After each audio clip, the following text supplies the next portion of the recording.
Hi friends, സച്ചിയുടെയും രേവതിയുടെയും ഏറ്റവും പുതിയ വിശേഷങ്ങളിലേക്ക് എല്ലാവർക്കും സ്വാഗതം. അങ്ങനെ നമ്മുടെ ശ്രുതിയാണെങ്കിൽ വീട്ടിൽ നിന്ന് പോയതിനു ശേഷം ശ്രുതി ആകെ ടെൻഷനിലാണ് കേട്ടോ. ശ്രുതിക്കാണെങ്കിൽ വീണ്ടും വീണ്ടും ശ്രുതി പറഞ്ഞ ഓരോ കാര്യങ്ങളും ശ്രുതി ഇറക്കി വിട്ടതും എല്ലാ കാര്യങ്ങളും ഇങ്ങനെ മൈൻഡിലൂടെ വന്നിട്ട് ആകെ ടെൻഷനായിട്ട് ഇങ്ങനെ ഇരിക്കുകയാണ്. അങ്ങനെ നമ്മുടെ സച്ചിയും രേവതിയും കൂടിയിട്ട് ഇങ്ങനെ ഇരുന്ന് സംസാരിക്കുന്നുണ്ട്. രേവതി പറയുന്നുണ്ട്, സച്ചിയേട്ടാ ഇപ്പൊ ഈ വീട്ടിലിരുന്നിട്ട് ഒരു സന്തോഷവും തോന്നില്ല, മൊത്തത്തിലൊരു ശാന്തതയാണല്ലോ. എന്തായാലും ഈ ശ്രുതി ഇത്രയൊക്കെ ചെയ്യുമെന്നൊന്നും കരുതിയില്ലെന്നേ. എന്നാ സച്ചി പറയുന്നുണ്ട്, അതെ പാർലറെടുത്തി തന്നെ കുറ്റം പറയണ്ട, എല്ലാത്തിനും കാരണം ആ ശ്രുതിയാണെന്നേ. അത് ശ്രുതിയല്ലേ ഇപ്പോൾ കള്ളത്തരങ്ങളെല്ലാം ചെയ്തത്, പിന്നെ നിങ്ങളെന്തിനു നിങ്ങളുടെ ഏട്ടനെ കുറ്റപ്പെടുത്തുന്നതെന്ന് രേവതി ചോദിക്കുന്നുണ്ട്. അതല്ലേ രേവതി, നിനക്ക് ഇതിനകത്തൊന്നും കാര്യങ്ങൾ ഇതുവരെ മനസ്സിലായിട്ടില്ല. ദേ ആ സുധി എന്ന് പറഞ്ഞവനുണ്ടല്ലോ, അവൻ തുടക്കം തൊട്ടേ പണത്തിന് മേലുള്ള അത്യാഗ്രഹവും മറ്റുള്ളവരെ ചതിച്ചും വഞ്ചിച്ചും എങ്ങനെയെല്ലാം സാധിക്കണമെന്നുള്ള ഒരാഗ്രഹം കൊണ്ട് തന്നെയാണ് പാർലർ എട്ടത്തിയെ പോലെയുള്ള ഒരു പെണ്ണ് അവൻ്റെ ജീവിതത്തിലേക്ക് വന്നതും.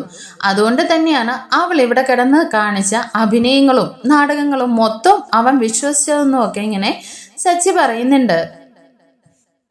ഇവരിങ്ങനെ സംസാരിച്ചുകൊണ്ട് കിടക്കുമ്പോൾ തന്നെ ശ്രുതിയാണെങ്കിൽ ഇങ്ങനെ അടുക്കളയിലേക്ക് പോകും, കുറച്ച് വെള്ളം എടുത്ത് കുടിക്കും, പിന്നെയും തിരിച്ചു വരും, പിന്നെയും വീണ്ടും ഇങ്ങനെ വെള്ളം എടുത്ത് കുടിക്കും. ഇത് തന്നെ കേട്ടോ. ഇത് നോക്കുമ്പോഴേക്കും സച്ചി ചോദിക്കുന്നുണ്ട്, എന്താണ് ഈ കാണിക്കുന്നത്?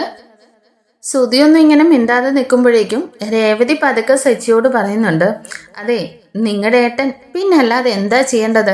ഈ സ്ഥാനത്ത് നിങ്ങളായിരുന്നെങ്കിൽ ഇപ്പൊ ബാറിൽ പോയി കുടിച്ചു ബോധം പോയി ഇതിലെ നടന്നേനെ. ഇദ്ദേഹം ആയതുകൊണ്ട് ഇങ്ങനെയെങ്കിലും നടക്കുന്നു, പിന്നെന്ത് ചെയ്യാനാണെന്നേ. അപ്പോൾ സച്ചി പറയുന്നുണ്ട്, അതെ നല്ലവരെ അല്ലെങ്കിലും ആർക്കും മനസ്സിലാവില്ല, നല്ലവരായിട്ട് അഭിനയിക്കുന്നവരെ എല്ലാവരും തലയിലെടുത്ത് വെച്ചുകൊണ്ട് നടക്കുമെന്നേ. അങ്ങനെ ഇവര് ശ്രുതി ഇങ്ങനെ കാണിക്കുന്നതും കണ്ടുകൊണ്ടാണ് നമ്മുടെ രവി അങ്ങോട്ടേക്ക് വരുന്നത്. രവി ശ്രുതിയോടായിട്ട് പറയുന്നുണ്ട്, എടാ ഇപ്പൊ നീ ഇതിനും വേണ്ടി ടെൻഷൻ അടിക്കേണ്ട കാര്യമൊന്നുമില്ല. കുടുംബത്തിൽ എന്തെങ്കിലും പ്രശ്നങ്ങളുണ്ടെങ്കിൽ അത് സംസാരിച്ച് തീർക്കാവുന്നതല്ലേ ഉള്ളൂ. നീ നാളെ തന്നെ പോയി ശ്രുതിയെ കണ്ടിട്ട് കാര്യങ്ങൾ സംസാരിച്ച് തീർക്കാനേ. അച്ഛാ ഞാനെന്തിനാ അവളെ പോയി കണ്ട് സംസാരിക്കുന്നത്? ഈ സമയം സച്ചി പറയുന്നുണ്ട്, അതെ നിന്റെ ഭാര്യയല്ലേ അവള്, നീ അവളോടല്ലാതെ പിന്നെ അയൽവക്കത്തെ ചേട്ടൻ പോയി സംസാരിക്കണമെന്ന് ചോദിക്കുന്നുണ്ട്. അപ്പോൾ ശ്രുതി ഇങ്ങനെ മിണ്ടാതെ നിൽക്കുക.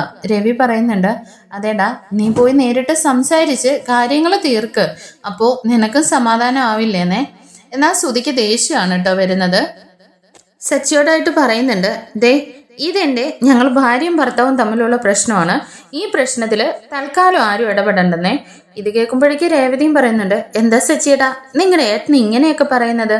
ഒരു കുടുംബത്തിൽ എന്തെങ്കിലും പ്രശ്നങ്ങൾ ഉണ്ടെങ്കിൽ ആ കുടുംബത്തിലെ എല്ലാവരും കൂടിയല്ലേ അത് സോൾവ് ചെയ്യുന്നതെന്നേ. ഇപ്പോൾ സച്ചി പറയുന്നുണ്ട്, രേവതി അതൊന്നും പറഞ്ഞ ഇവന് മനസ്സിലാവില്ല, ഇവനിപ്പോഴും ഇവന്റെ കാര്യങ്ങൾ മാത്രമേ ചിന്തിക്കാറുള്ളൂ എന്നേ. അപ്പോഴേക്ക് രവി പറയുന്നുണ്ട്, എടാ എന്തായാലും അവളെ നീ പോയെന്ന് സംസാരിക്കുക, അവളെ തെറ്റ് ചെയ്തിട്ടില്ലെന്നൊന്നും ഞാൻ പറയില്ല. അങ്ങനെയാണെങ്കിൽ നിന്റെ അമ്മയും ഇവിടെ തെറ്റുകാരിയാണ്. ഒരു വീട്ടിലേക്ക് ജീവിക്കാൻ വേണ്ടി വന്ന ആ പെൺകുട്ടിയെ മുടിക്ക് കുത്തിന് പിടിച്ച് പുറത്തിറക്കി വിട്ടതും ശരിയല്ലല്ലോ എന്നിങ്ങനെ പറയുന്നുണ്ട്. ഈ സമയം രേവതിയും പറയുന്നുണ്ട്, അതെ അച്ഛൻ പറയുന്നത് തന്നെയാണ് കറക്റ്റ് എന്നേ. എന്നാ ശ്രുതി പറയുന്നുണ്ട്, അതെ ഈ പ്രശ്നത്തിനകത്ത് നിങ്ങൾ തൽക്കാലം ഇടപെടേണ്ടെന്നല്ലേ പറഞ്ഞു തന്നെ.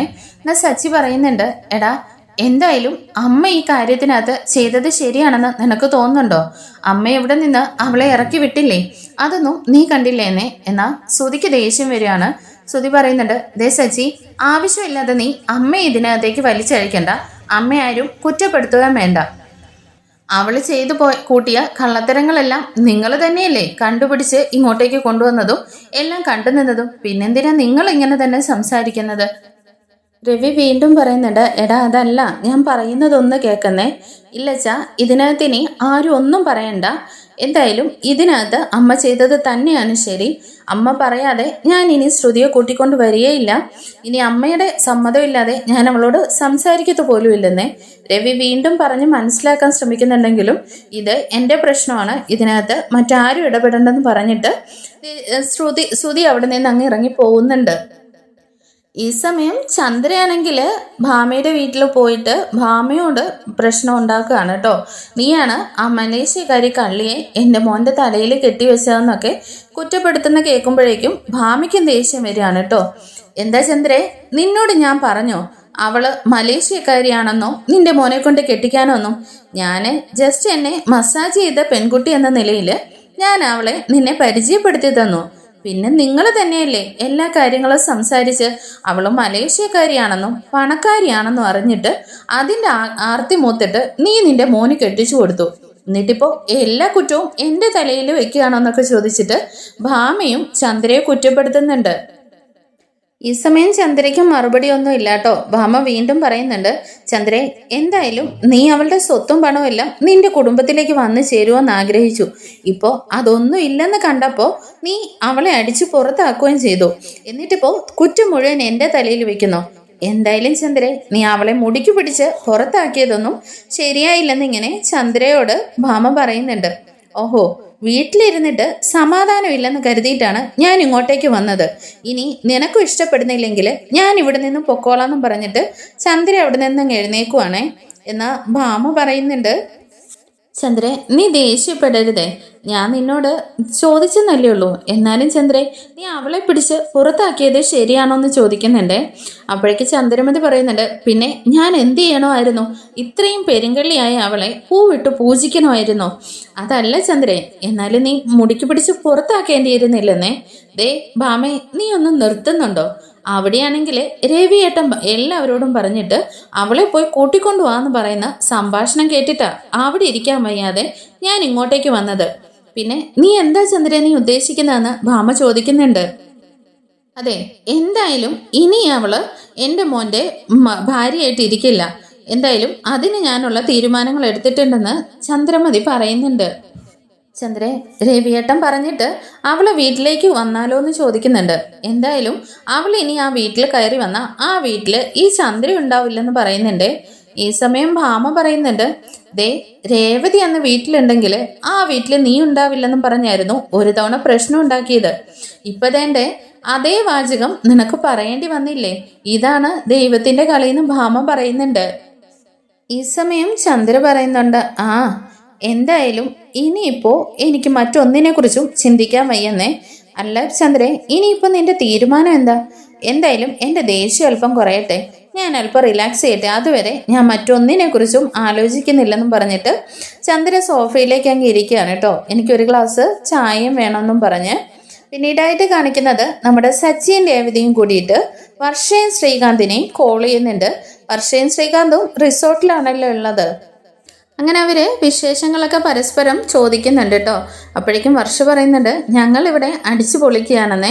അവിടെ എന്തൊക്കെയുണ്ട് വിശേഷങ്ങളെന്ന് ചോദിക്കുന്ന സമയത്താണ് രേവതി പറയുന്നത്, ഇവിടെ ഇപ്പോൾ അത്ര സന്തോഷത്തിലല്ല, ചെറിയ പ്രശ്നങ്ങളൊക്കെ ഉണ്ടെന്നേ.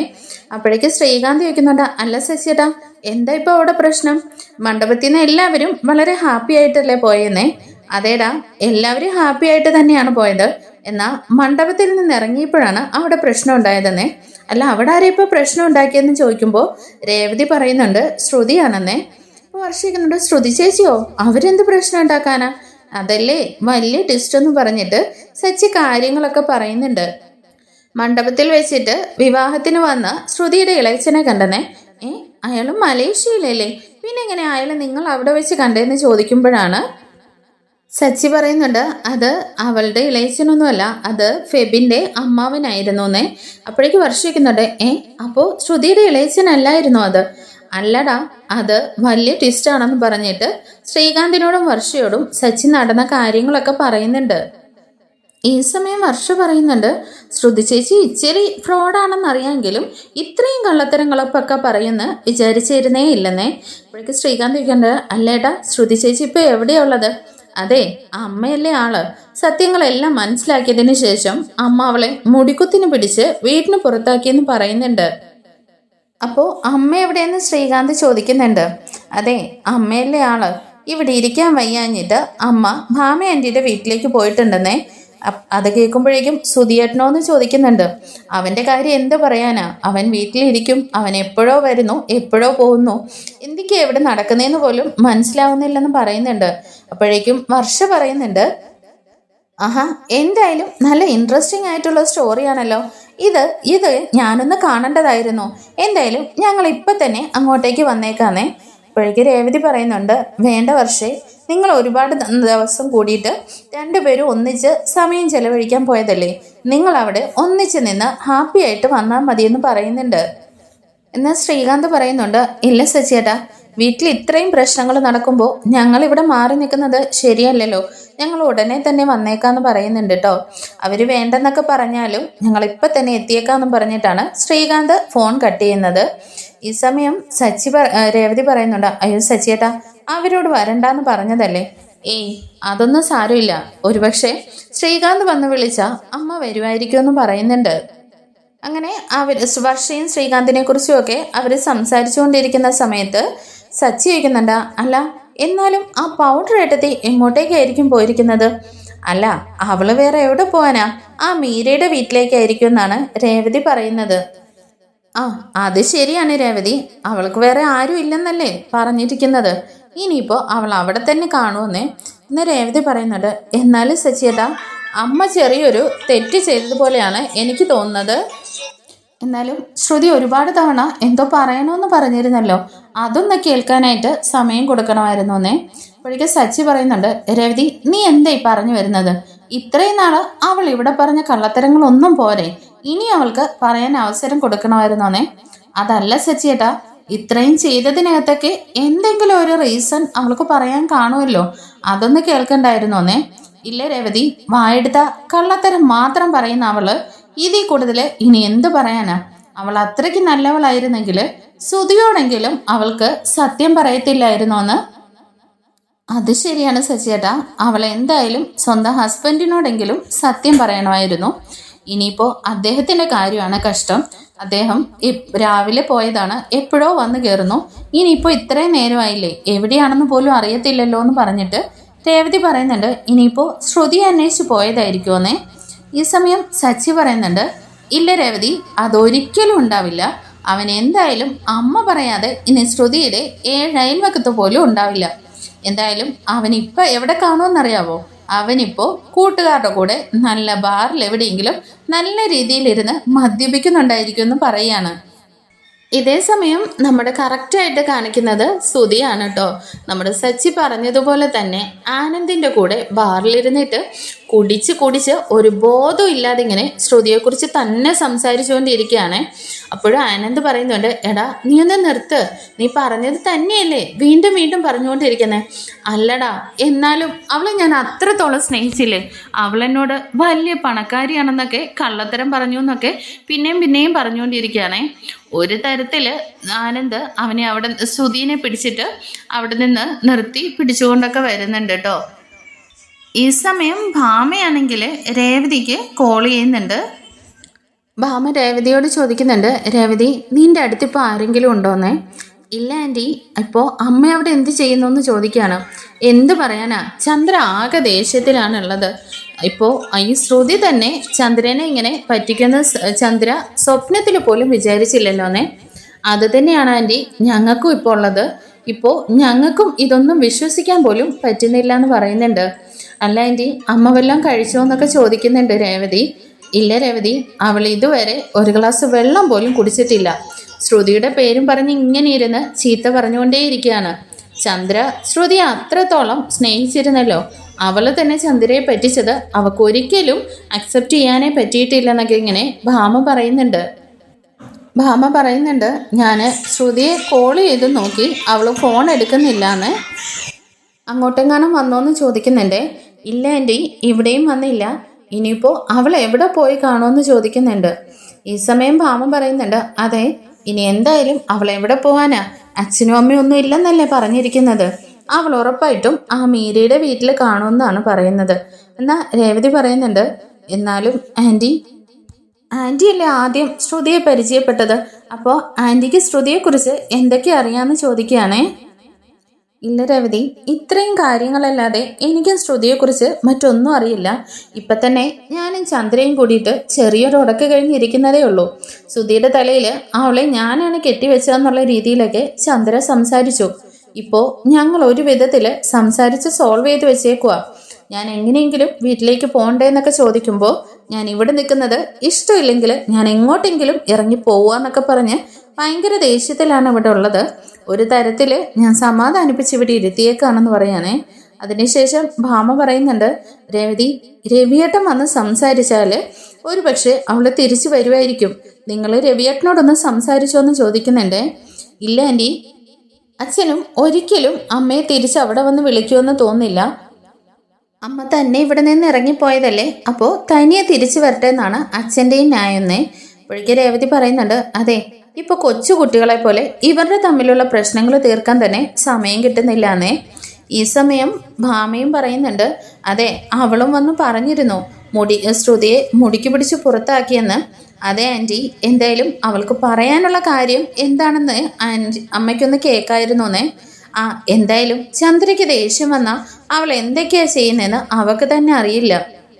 രേവതി, എനിക്കിപ്പോൾ തോന്നുന്നതേ ശ്രുതി വലിയ പണക്കാരിയാണെന്നും പറഞ്ഞിട്ട് അവളെ ചന്ദ്ര തലയിൽ എടുത്തു വെച്ചല്ല ആടിയത്. നിന്നെ അതിനും കൂടി അവൾ ഒരുപാട് പാടുപെടുത്തിയിട്ടുണ്ടല്ലോ. അതിനൊക്കെ ദൈവം കൊടുത്ത ശിക്ഷയാണെന്ന് ഭാമ ഇങ്ങനെ പറയുന്നുണ്ട്. അങ്ങനെ ഭാമയായിട്ട് സംസാരിച്ചതിന് ശേഷം രേവതിയാണെങ്കിൽ സച്ചിയോടായിട്ട് പറയുന്നുണ്ട്, സച്ചിയേട്ടാ എന്തായാലും ഇവിടെ ഇങ്ങനെ പലരും പല സ്ഥലത്ത് കിടക്കുന്നത് നമ്മുടെ കുടുംബത്തിന് നല്ലതല്ലല്ലോ. എല്ലാവരെയും ഒന്ന് ഒരുമിച്ച് കൂട്ടണ്ടേന്നേ. എന്ത് ചെയ്യാനാണ് രേവതി, നമ്മൾ പറയാവുന്നതൊക്കെ എല്ലാവരോടും പറയുന്നില്ലേ? അതല്ല സച്ചിയേട്ടാ, ഇതിപ്പോൾ നമ്മുടെ വീട്ടിൽ ഒരു കണ്ണാടി ചില്ലു പോലെ മൊത്തം ചിന്നി ചിതറി കിടക്കുകയാണ്. എല്ലാവരെയും ഒന്ന് ഒരുമിച്ച് കൂട്ടണ്ടെന്ന് ചോദിക്കുന്നുണ്ട്. അപ്പോൾ സച്ചി പറയുന്നുണ്ട്, അതെ രേവതി, എല്ലാവരെയും ഒന്ന് ഒരുമിച്ച് കൂട്ടണമെങ്കിലേ അതിന് നല്ല കാര്യപ്രാപ്തിയുള്ള ഒരാൾ വേണമെന്നേ. അതാരാ സച്ചിയേട്ടാ അങ്ങനെ ഒരാള്? അതെ, മറ്റാരുമല്ല, അച്ഛമ്മേനെ തന്നെ നാട്ടിൽ പോയി കൂട്ടിക്കൊണ്ടുവരണമെന്ന് സച്ചി പറയുന്നുണ്ട്. എന്ന് രേവതി പറയുന്നുണ്ട്, അത് സച്ചിയേട്ടാ അച്ഛമ്മയെ കൊണ്ടുവരുന്നതൊക്കെ നല്ലതാണ്, എന്നാലും അച്ഛനോടൊന്ന് ചോദിച്ചിട്ട് വേണ്ടേന്നേ. അല്ല രേവതി, ഞാൻ ഇപ്പം തന്നെ പോയി അച്ഛമ്മയെ കൂട്ടിക്കൊണ്ടുവരാന്നേ. അതല്ല സച്ചിയേട്ടാ, ഇനിയിപ്പോൾ വയസ്സായൊക്കെ ഇരിക്കുന്ന അച്ഛമ്മയ്ക്ക് ഇതെല്ലാം കൂടി കേൾക്കുമ്പോൾ വല്ല വിഷമമാവുമെന്നോർത്ത് അച്ഛനത് ഒരു പിണക്കത്തിന് കാരണമായാലോ. എന്തായാലും അച്ഛനോടൊരു അഭിപ്രായം ചോദിച്ചിട്ട് സച്ചിയേട്ടൻ പോയി അച്ഛമ്മയെ കൂട്ടിയിട്ട് വന്നാൽ മതി എന്ന് പറയണേ. അത് ശരിയാണ് രേവതി, ഇനിയിപ്പോൾ അച്ഛനും അതൊരു ബുദ്ധിമുട്ടാവണ്ട. അച്ഛൻ വരട്ടെ, വന്നിട്ട് നമുക്ക് ചോദിച്ചിട്ട് അച്ഛമ്മയെ കൂട്ടിക്കൊണ്ടുവരാം. അച്ഛമ്മ വന്നാൽ ഇവിടുത്തെ എല്ലാ പ്രശ്നങ്ങളും സോൾവ് ആവുമെന്ന് സച്ചി പറയുന്നുണ്ട്. അങ്ങനെ നമ്മുടെ അച്ഛമ്മയെ കൂട്ടിയിട്ട് വരാനായിട്ട് സച്ചി പോകുന്നുണ്ട്. അച്ഛമ്മ വന്നു കഴിയുമ്പോഴാണ് നമ്മുടെ എല്ലാവരും കാത്തിരിക്കുന്നത് പോലെ നല്ല അടിപൊളി എപ്പിസോഡാണ് കേട്ടോ വരാൻ പോകുന്നത്. അപ്പോൾ ഈ വിശേഷങ്ങളുടെ ബാക്കി അറിയാനായിട്ട് നമ്മുടെ ചാനലൊന്ന് ലൈക്ക് ചെയ്തും സബ്സ്ക്രൈബ് ചെയ്തും ഹൈപ്പ് ചെയ്തും സപ്പോർട്ട് ചെയ്യണേ. അടുത്ത സൂപ്പർ വിശേഷങ്ങളുമായിട്ട് കാണും വരയ്ക്കും. ബായ്.